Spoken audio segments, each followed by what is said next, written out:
Bueno, chicos, como siempre, mientras os vais, como siempre, sentando con tranquilidad y silencio, para no perder mucho tiempo de la charla, vamos a ir empezando. Hace años se nos ocurrió, en una de esas reuniones que tenemos a lo largo del año, qué cantidad de historias maravillosas, qué cantidad de misterios, qué cantidad de fabulaciones ha hecho el hombre mirando al mar o mirando en contra del mar.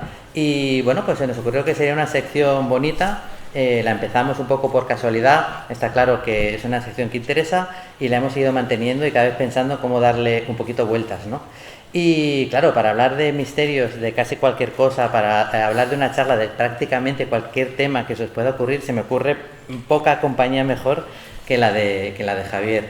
Y es que además es una cosa curiosa, porque para hablar del mar y de misterios y de terrores y de lo que sea, yo creo que somos dos de las personas más adecuadas. Él porque es de una tierra de secano y yo porque no sé nadar. Entonces claro. Como anillo al dedo. Claro, entonces en mi caso lo del miedo estaba normal, pero tú, siendo de una zona que no tenía, digamos, costa, la cuestión es, ¿mirabas al mar al principio ese jovencito Javierín Sierra? ¿Miraba con terror o con fascinación? ¿O con una mezcla de ambas? ¿Tú quieres que te cuente la verdad? Hombre, claro, esta gente son nuestros mejores amigos, les podemos contar lo que quieras. Bueno, te voy a contar una historia que yo cuento muchas veces a mis hijos cada vez que van a la playa. Y es mi primer recuerdo de la visita al mar. Yo vivía en Teruel, tierra de secano, como estaba diciendo Jorge. Y mis padres se les ocurría de vez en cuando bajarnos a la costa, a San Carlos de la Rápita, que es en el delta del Ebro, en la desembocadura del Ebro, que es un sitio pues de aguas tranquilas, fundamentalmente. Pero en una de aquellas primeras visitas, si no en la primera, me regalaron unas gafas de buceo. Y aquello fue el primer contacto con un mundo que era completamente diferente, era poder tener un instrumento que te permitía cambiar de dimensión. Y con aquellas gafas de buceo y el tubito este que te venden de snorkel, que dicen ahora, yo me lancé inmediatamente al mar, a unas rocas, a ver qué es lo que veía. Y ahí es donde se tropezó por primera vez en mi vida el terror. La arena del fondo empezó a moverse, agitándose, y de repente unas pinzas enormes salieron del fondo del mar intentando atraparme. O sea, si no era el kraken, porque no era el kraken, pero se parecía mucho en forma de cangrejo, un bicho enorme, que mi familia se ríe porque dicen que en esa zona no hay centollos, no hay, en fin, este tipo de bichos enormes, pero a mí me pareció aquello terrorífico y desde entonces mi acercamiento al mar siempre ha sido muy prudente. Muy prudente. Sí. Bueno, pues con esto es evidente que una mezcla de fascinación, claro, pero de terror, claro, y de terror seguro. Claro. Luego, a lo largo de estos años hemos ido tocando muy distintos temas relacionados con el mar, ¿no? Uno de ellos, bueno, el año pasado fue un poco el cine y cómo el cine había mirado, pero el primer año fue cómo la literatura de aventuras, cómo la literatura de misterio, cómo la lectura, bueno, incluso forzando mucho la de ciencia ficción, porque si fijáis, todas las obras del espacio tienen mucho que ver el modelo de navío con lo que es el Nautilus, ¿no? Pues un comandante, una tripulación, un espacio hostil en el exterior y la fragilidad del ser humano ahí, porque evidentemente no estamos hechos para convivir como criaturas marinas.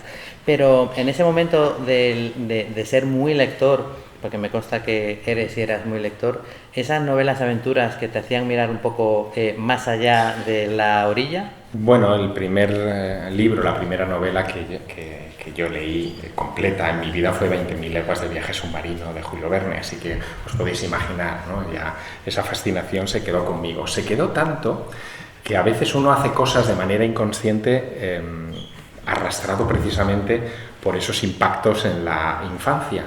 Y he traído una cosa, bueno, te la he traído para enseñártela, que me ha llamado mucho la atención. No sé si sabéis, yo fui durante 7 años director de la revista Más Allá. Más Allá es una publicación que en España lanzó el doctor Jiménez del Oso, uno de los precursores de todo este asunto del misterio en la televisión. La publicó en 1989 y en 1998 a mí me dieron la dirección de la cabecera y me pidieron que hiciera una colección de monográficos, sobre distintos temas. El primer monográfico que salió de mis entrañas, digamos, fue este traigo aquí, Misterios del Mar. Es una publicación totalmente inencontrable de junio de 1999. O sea, muchos de vosotros a lo mejor ni habíais nacido, ¿no? Y en ese monográfico están sintetizadas todas mis particulares obsesiones, ¿no?, por el mar, desde las criaturas de los abismos al hecho, también muy interesante y muy conectable con la ciencia ficción y con la fantasía, de que no solamente existe el mar en la Tierra, sino que hay otros mundos que son marinos y que hoy por hoy están en el punto de mira de los astrobiólogos, de los que están buscando formas de vida más allá de las fronteras terrestres. También, por ejemplo, hay una parte muy íntegra del monográfico dedicada a los famosos, famosos, para mí famosísimos, triángulos de la muerte, esos lugares como el Triángulo de las Bermudas, donde desaparecen barcos y aviones. Hubo un autor norteamericano, Ivan Sanderson, también muy dado a la ciencia ficción y que escribió varios relatos de ciencia ficción, y un autor español muy del misterio, pero también muy de la ciencia ficción, uno de los pioneros de la ciencia ficción en castellano, que fue Antonio Rivera, que hablaron de este asunto de los triángulos. Ellos decían que existía una serie de zonas a lo largo del planeta, en torno al paralelo 30, norte y sur, al norte y sur del paralelo 30, que eran especialmente proclives a este tipo de anomalías, de desapariciones de barcos y aviones. 12. Eran 10 alrededor de ese paralelo y los 2 en los polos.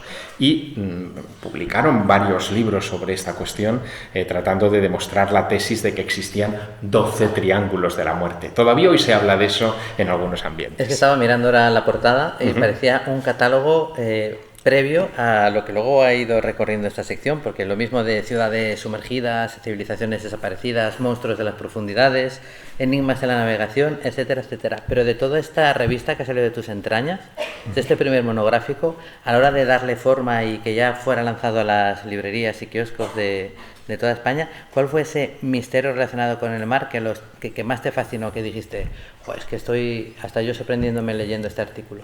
Bueno, una de las materias que a mí más me fascinan tiene que ver con una pregunta muy troncal del pensamiento humano, que es ¿de dónde venimos? Siempre me gusta, explorar esa región a la que me aboca un interrogante como ese, ¿no? Y en ese ¿de dónde venimos? Hay dos cosas que me fascinan. Una, como casi todos los mitos antiguos más ancestrales, da igual la latitud en la que los encontremos, hablan de que la vida se genera en las aguas y que todo surge a partir de que un montículo primordial, un trozo de tierra, un dios que de repente emerge de las aguas, pone en marcha lo que es la creación. Es algo que está como en el instinto creador del ser humano, de que todo tiene que ver con las aguas, y si son esas aguas primordiales, pues imagínate más. Y otro elemento es arqueológico. Hay un punto de la cartografía mediterránea que me fascina, que es la isla de Malta. En la isla de Malta hay un viejo misterio que nadie sabe interpretar muy bien, que allí lo llaman los car routes, ¿no? Las huellas de carro. Hay varias zonas de la isla en las que es fácil encontrar surcos en paralelo, como si fueran raíles excavados artificialmente, porque incluso algunos de ellos se entrecruzan. Es como si formaran parte de un sistema de empuje de piedras o algo así antiguo, y esas rodaderas, esos carruts, en un momento determinado, en varios puntos de la isla principal de Malta y también de Gozo, de la isla compañera un poquito más grande, se pierden en el Mediterráneo. Continúan por debajo del agua. Los buceadores han seguido el transcurso de esas rodaderas por debajo del agua, y eso demuestra que esas rodaderas tienen como mínimo 7 u 8.000 años, que es el periodo de cálculo que establecen para el nivel del mar, como fue fluyendo, fluctuando en época remota. Por lo tanto, pertenecen a una cultura o a una civilización de la que no sabemos nada. Hace 7 u 8.000 años es irse muy atrás en el tiempo para los arqueólogos. y son todo un misterio porque seguimos a oscuras sobre para qué servían. Hay incluso una región dentro de la isla principal de Malta que allí llaman Clapham Junction, como la estación de ferrocarril de Londres, donde se cruzan todo el sistema ferroviario británico, porque visto desde el aire, a vista de dron, se ven cómo se entrecruzan todas esas rodaderas prehistóricas. Bueno, eso también está conectado con el mar y a mí me fascina, claro. Y luego, cuando la realidad supera también un poquito la ficción, ¿no? Que de repente alguna especie que se consideraba extinta hace millones de años, pues de repente aparece, ¿no? Como un cadáver flotando en alguna zona cercana a alguna pues, cima especialmente profunda, y que es que en realidad, comentaba aquí algunos de los ponentes de años anteriores, que el hombre casi conoce con más precisión el espacio exterior que muchas veces lo que hay en las profundidades marinas. Conocemos mejor la superficie de Marte que la superficie del planeta Tierra, que está cubierta en 3/4 partes por agua y que no sabemos muy bien cómo es en la parte inferior, ¿no? Fíjate, la primera vez que se desclasifican, porque también eso es parte de la geopolítica, mapas del fondo de los océanos es en 1995. La Administración del Océano y de la Atmosférica de los Estados Unidos tenía clasificado como alto secreto cómo eran los fondos allá hasta donde sabían en 1995. De 1995 a 2025, en estos 30 años, no se han vuelto a desclasificar muchos más mapas y, sin embargo, hay mucha más información sobre el fondo de los océanos. ¿Por qué? Porque al final forma parte también del control de la información, por dónde van los cables de fibra óptica o de internet que comunican los continentes, dónde están las cimas más prometedoras que puedan permitir acceso, por ejemplo, a fuentes minerales o registros fósiles. Todo eso está ahí, ¿no? Y es muy interesante. Otro de los temas que también fueron pasando por aquí estas pasadas ediciones, para saber un poquito tu percepción de este lado del fantástico y la divulgación, fue el tema de las sirenas, ¿no? Donde descubrimos que había incluso todavía países hoy en día que habían abolido leyes referentes a pues que si aparecía una sirena no podías matarla, ¿no? Porque era una ley que estaba vigente desde hacía bastante tiempo. O sea, luego entre ellos se podían matar porque así otras tribus del norte entre ellas se permitían matar, pero si aparecía una sirena no, porque eso podía traerte graves prejuicios. Pero el mito de la sirena sí que de una forma u otra ha estado presente en todas las culturas en mayor o menor medida. Bueno, yo me he empapado mucho últimamente del mito de las sirenas porque en mi última novela, en El Plan Maestro, hay una parte dedicada precisamente a los hombres pez. No serían las sirenas, serían sus compañeros, los tritones, pero esto tiene una raigambre muy antigua y os la voy a contar muy brevemente. Hay una clase de dioses de la mitología, de todas las culturas, que los antropólogos clasifican como dioses maestros o dioses instructores. Son dioses que tienen un comportamiento muy particular, llegan en un momento determinado de la historia de un pueblo, instruyen como si dieran clase a ese pueblo sobre una serie de materias, generalmente son materias como la agricultura, como la astronomía, como la matemática, y al cabo de un tiempo, como si terminara el curso escolar, desaparecen y nunca más se les vuelve a ver. Ese tipo de dioses suelen salir de las aguas. Por ejemplo, un dios instructor de esta naturaleza es el dios Viracocha, que es muy conocido en el altiplano peruano-boliviano. Emerge de las aguas del lago Titicaca y a partir de esa irrupción enseña a los pueblos anteriores a los incas a construir pirámides, a orientarse astronómicamente, etc. Un eco de esos dioses anfibios, por eso lo conectaba con las sirenas, un eco de esos dioses anfibios muy claro es una divinidad muy misteriosa mesopotámica que se llama Oannes.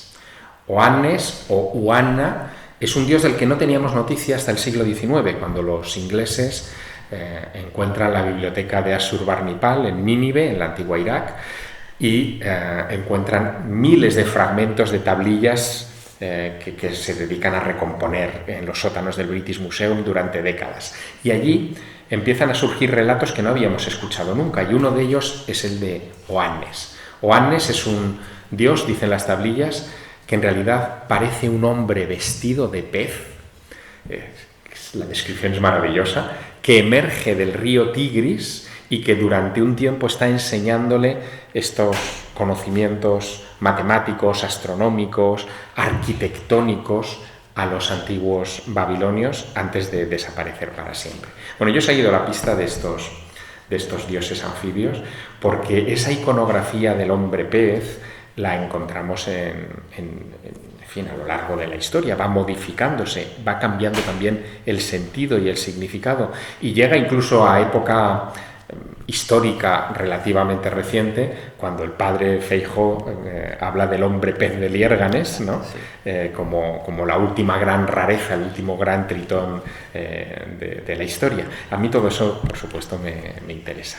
Y como si fuera un tráiler, en cierta medida, de la charla que nos harás mañana por la tarde, el arte que has mirado mucho para él en estos últimos años y en el libro que acabas de sacar ahora y también en el Plan Maestro, ¿cómo ha mirado al mar y a lo fantástico relacionado con el mar? Pues mira, hay un detalle que mañana lo mostraré incluso con imágenes muy, muy particular, ¿no? Y es que esa idea de el hombre vestido de pez que tira del mundo, que enseña al mundo, que le muestra, en fin, las verdades esenciales, fue representado a principios del siglo XVI por Jerónimo Bosco en sus tablas, en algunas de sus tablas. En el Jardín de las Delicias hay un hombre pez muy, muy notable sujetando un libro como si fuera realmente un maestro, ¿no? En el carro de heno hay otro hombre pez tirando del carro que significa el mundo y esto es muy singular porque era imposible, allá hasta donde nosotros sabemos, que Jerónimo Bosco tuviera ningún conocimiento del mito de Oannes, del hombre pez que rige los destinos del mundo. Mi impresión, después de estudiar todos estos relatos antiguos, es que se trata de relatos que se acuñan, se empiezan a gestar en el tránsito del Paleolítico al Neolítico. En ese momento que es quizá el más misterioso de la historia de la humanidad, en el que dejamos de ser cazadores, que nos movemos en función del clima y que tratamos de sobrevivir contra una naturaleza que es difícil, que nos es hostil, y empezamos a pretender dominarla. Ahí cambia todo en ese cambio al Neolítico, y una de las cosas que cambia obviamente es la irrupción de la agricultura, que es enseñada por estos dioses anfibios. Son esos dioses los que indican, según todos estos relatos, qué semillas podemos cultivar y qué semillas no, incluso qué semillas debemos mezclar. Hoy sabemos que el primer trigo que plantamos y que domesticamos es el trigo carraón, que se empieza a sembrar en la actual Anatolia turca, al sur de Turquía, la frontera con Siria, con toda esa vertiente, y ese es un trigo creado genéticamente. Sabemos que mezclaron hasta 4 tipos de semillas para crear esa semilla en particular. El primer trigo es una manipulación genética. A mí ya me vuela la cabeza, en fin.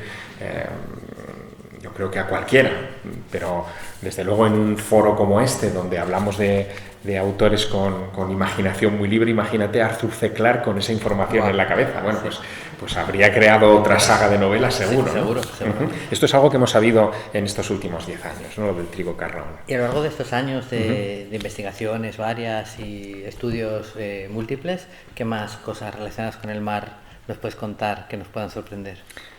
Bueno, hay muchas cosas. Probablemente muchos de ustedes ya las conocerán, pero claro, nosotros cuando hablamos del planeta Tierra ya lo vemos desde una perspectiva muy errónea, deberíamos llamarlo el planeta agua, ¿no? Es decir, los mapas incluso nos dan una información muy sesgada de cómo es el planeta, ¿no? El océano Pacífico es inmenso, pero hablamos de océano Pacífico en relación al océano Atlántico o al Índico, y en realidad todo es un océano. Todo está conectado en un mapa. Hay proyecciones que yo les invito a que busquen en internet. Hay proyecciones de lo que es nuestro planeta visto desde la perspectiva oceánica, que son asombrosos, te vuela la cabeza porque es otra manera de verlo. No vemos a la Tierra como el eje, y en esa inmensidad de ese gran océano del que los continentes, son islitas perdidas en medio del agua. Hay muchas cosas que seguimos sin conocer, ¿no? Hace unos años, en los años 60, se pescó un pez en Indonesia que se daba por desaparecido desde la época de los dinosaurios, que es el celacanto, ¿no? El celacanto ha seguido encontrándose en distintos océanos del mundo. Es un pez acorazado, tiene un exoesqueleto, tiene hueso por fuera, es un pez muy, muy extraño y enorme. O sea, el pez ocuparía toda esta mesa, ¿no? Bueno, pues esa es solo una muestra de lo que indudablemente está ahí, ¿no? O sea, la aproximación biológica al fondo de los océanos es interesante. Bueno, aquí, qué decir, me gustaría recordar a Luis Laria y su famoso Museo de los Calamares Gigantes, ¿no? En Luarca. O sea, Luis se dio cuenta inmediatamente de que ahí había una parte de la biología marina que merecía una investigación mucho más profunda y menos anecdótica que la que se había hecho hasta entonces, ¿no? Seguimos sin saber muy bien cómo es que existen este tipo de calamares de hasta 18 metros de envergadura, con los globos oculares más grandes de la naturaleza, tiene unos ojos espectaculares de un tamaño así. ¿Cómo es posible que esto se dé? ¿Por qué no hay un límite en el crecimiento de esa especie, ¿no? ¿Qué problema genético o qué programación genética tiene tan distinta a otras especies que conocemos? Y todo eso estaba en los estudios de Luis Laria, hasta que, bueno, lo hablábamos el otro día, una ola maldita se llevó a aquel museo de Luarca, ¿no? Hace unos años. Sí, vinieron a recuperar a su compañero, ya lo hemos contado más veces, es casi como de totalmente novelesco. También otra cosa curiosa, porque muchas veces las sorpresas parten tanto del desconocimiento como de la maravilla, ¿no? Es que alguien me mandó una vez el enlace, seguro que muchos lo habéis visto, de cómo sería ir bajando, ¿no? Lo que irías encontrando si fueras posible de mandar tripulación humana con más frecuencia, porque ha habido menos gente que ha tocado el fondo del mar que ha salido al espacio exterior. Bueno, que lo hacemos de cuando en cuando para calmar a los mares mandándole millonarios en plan sacrificio, ¿no?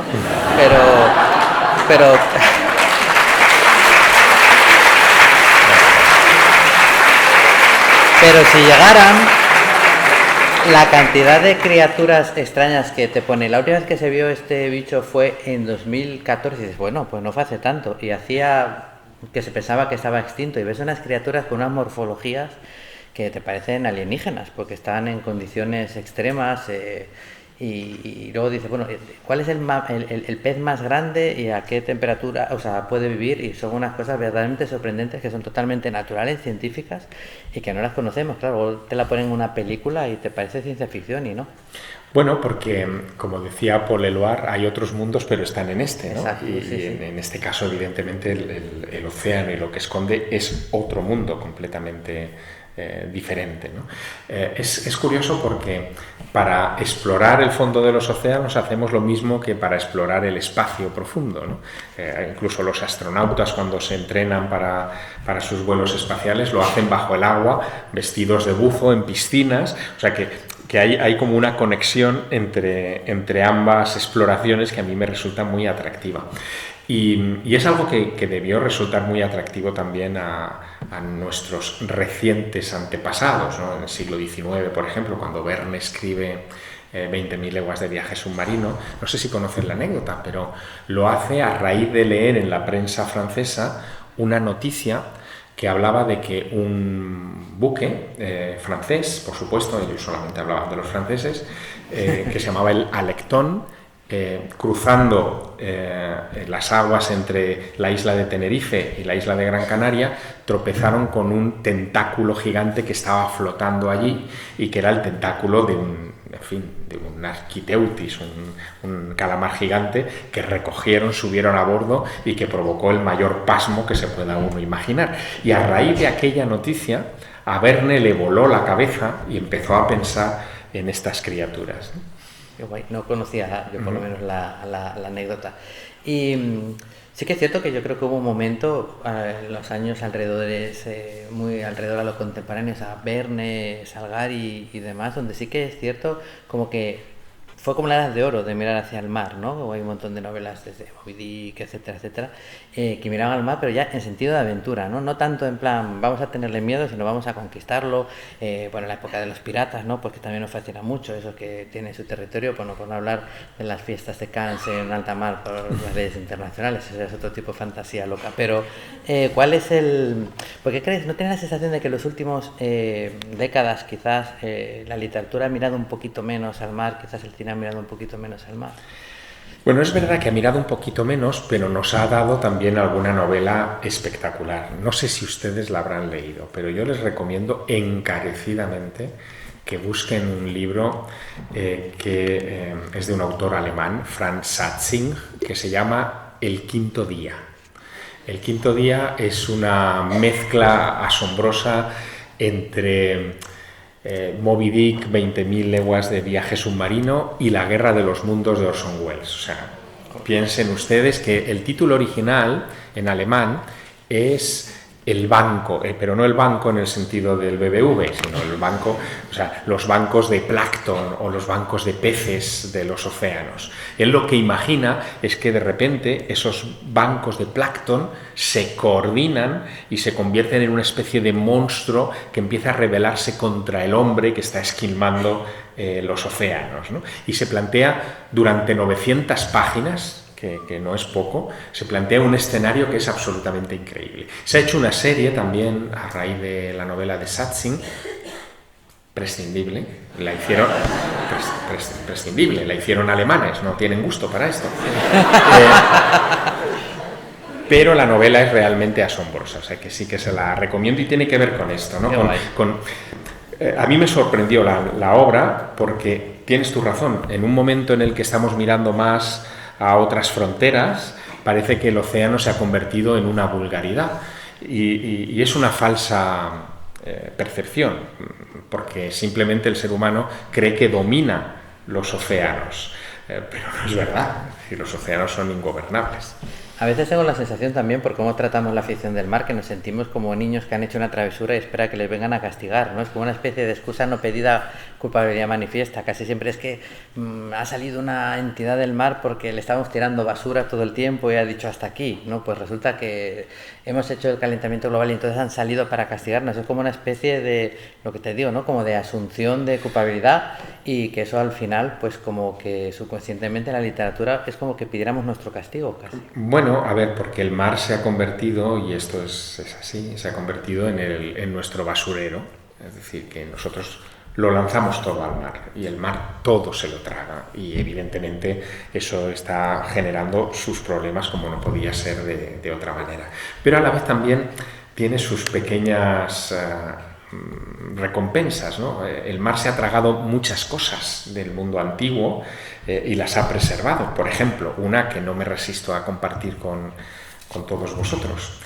Habréis oído hablar, y si no habéis oído hablar, bueno, sí, seguro, porque aparece además en la última entrega de Indiana Jones, de la máquina de antiquitera, ¿no? El mecanismo de antiquitera o de anticitera, como dicen en la película, es un objeto que se descubre en un pecio romano del siglo I, encontrado en 1902 delante de la isla de Anticitera, frente a Creta. Allí se encuentra un barco romano que iba cargado pues hace 2000 años con un montón de estatuas y de maravillas que habían sido sacadas de Grecia para llevarlas a la Roma imperial como tributo, y que acaba hundiéndose en las aguas del Mediterráneo. Muchas de las grandes estatuas que hoy, de bronce, de los grandes bronces que hoy se admiran en el Museo Arqueológico de Atenas y que forman parte de nuestra iconografía clásica de esa época, son de ese naufragio. Pero en medio de ese naufragio se encontró una masa bituminosa, una especie de paquete, así, como de este tamaño, que al principio no le dieron ninguna importancia al lado de aquellas maravillas.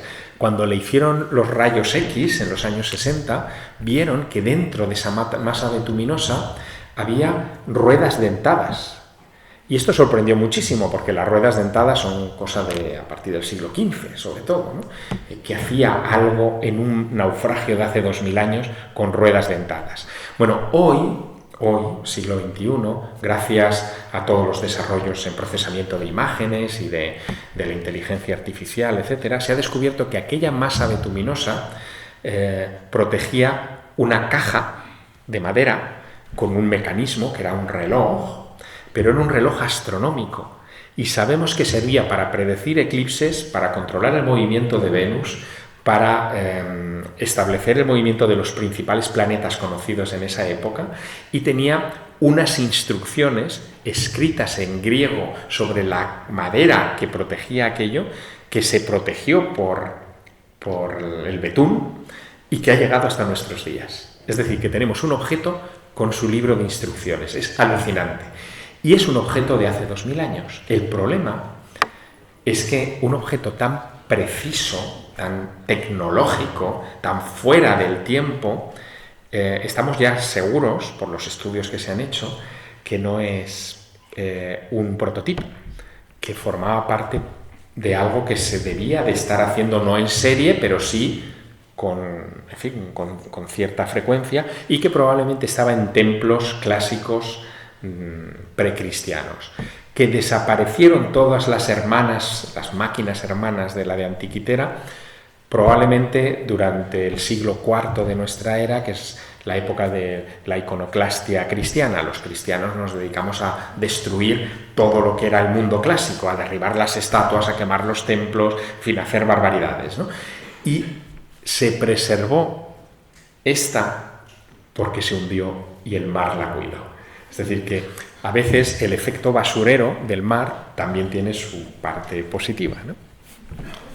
Pues nos quedaría tiempo para una pregunta, porque había el cartel que me sacaron por ahí hace 5 minutos. Si la queréis hacer vosotros, algún rápido, pues por ejemplo. ¿Cuál de todos los fenómenos o misterios tú considerarías o crees que puede ser real? De todos los fenómenos... Si tú crees que la ciencia pronto va a descubrir, o que tú crees por intuición o por lo que tú sabes, que es más certero. Hombre, yo creo que lo que terminaremos al final encontrando es vida inteligente extraterrestre y que estará aquí. Y voy a terminar con una alusión a la ciencia ficción que no me resisto a compartir con vosotros, ¿no?, en este foro. En 1973, anoche lo comentábamos, en 1973 Arthur C. Clarke publica Cita con Rama, que es una de sus novelas más premiadas. Tuvo un premio Hugo, tuvo, en fin, el Nébula. O sea, probablemente sea la novela de ciencia ficción más galardonada de la trayectoria de Arthur Clarke. Cuenta la historia de cómo el planeta Tierra a finales del siglo XXI ha sufrido impactos de cometas y de meteoritos en varios puntos del globo, y algunas ciudades han sido destruidas por esos impactos, y que se ha desarrollado un sistema de detección muy preciso de amenazas celestes. Clarke no se podía imaginar que en el siglo XXI, o sí se lo podía imaginar, tendríamos efectivamente ese sistema. Se llama NEO, ¿no? O sea, es un sistema de observación de objetos cercanos a la Tierra en alerta permanente. Bueno, pues este sistema, que tiene su hermano mayor, que se llama Atlas, distribuido por varios puntos del mundo, encontró el pasado día 1 de julio de este mes un objeto interestelar. El primer objeto interestelar se descubre en 2017, se llama Oumuamua, que seguro que algunos de vosotros lo conoceréis. Un astrónomo de Harvard, Avi Loeb, propuso que ese Oumuamua, por la trayectoria que tenía y por el hecho de que al llegar al Sol deceleró y luego aceleró para alejarse de nuestra estrella, y que lo hizo rotando de manera constante, solo podía ser algo artificial, no podía ser un meteorito o una cosa natural. Bueno, pues el 1 de julio se descubre el tercero de estos intrusos. Lo llaman I3 Atlas, también lo podéis buscar si queréis en internet, I3 Atlas, y tiene una envergadura de 20 kilómetros, por lo menos la que le han calculado. 20 kilómetros es una barbaridad en relación a Oumuamua, que tenía 400 metros. 20 kilómetros es algo que está en la novela que os decía de Arthur C. Clarke. Cuando él escribe Cita con Rama, lo que imagina es la detección de un objeto de 20 kilómetros de envergadura extrasolar que está muerto, está inerte, este objeto está muerto, y que genera una expedición para explorarlo que descubre que es una nave extraterrestre de una cultura antigua fósil, absolutamente muerta, y que luego, en fin, desencadenará el resto de la trama. Bueno, pues eso que Clarke describe en Cita con Rama se está cumpliendo hoy. No sé si será una nave extraterrestre lo que viene en I3 Atlas, pero algún día pasará y nos daremos cuenta. Lo que nos queda todavía por saber y por descubrir, pero hay una cosa que sí que sabemos, que tenemos clarísima, lo contamos la última vez que viniste, mira que tenemos autores que han pasado por el Celsius. Yo creo que de los que más generoso ha sido con este festival a lo largo de todos estos años, ¿sabes, Javier? A él se lo digo muchas veces, pero también quiero que lo sepáis vosotros. Recuerdo en el año de la pandemia, que evidentemente, como os podéis imaginar, era difícil encontrar gente que se animara a venir, pero ya que se atreviera a venir, porque dijo, oye, os dije que si algún día me necesitáis, ahí estoy. Hizo un viaje en coche de 14 horas para estar aquí a dar una charla, dormir un poco y hacerse otro viaje de 8 o 9 horas, solo porque dijo, chicos, yo os lo dije, si queréis que esté en el Celsius, yo estaré en el Celsius. Y hacerlo cuando, eso es como lo de la canción, ¿no? Dar lo que te sobra, no es regalar estas limosna, no. Él, que es un hombre con una agenda muy apretada, hacer ese esfuerzo para no fallarnos, para no fallaros, es algo que no hemos visto muchas veces, y desde entonces siempre que le hemos llamado ha venido, ha sido súper generoso, súper cariñoso. Este año además se ha dejado explotar 2 veces, no solo nos viene a presentar su libro, sino que le hemos extorsionado para que hiciera esta charla, no hubo ni que torturarle, además nos dijo que sí, fue muy fácil. Así que este aplauso, aparte de por darte las gracias por compartir con nosotros, esto es lo que te queremos.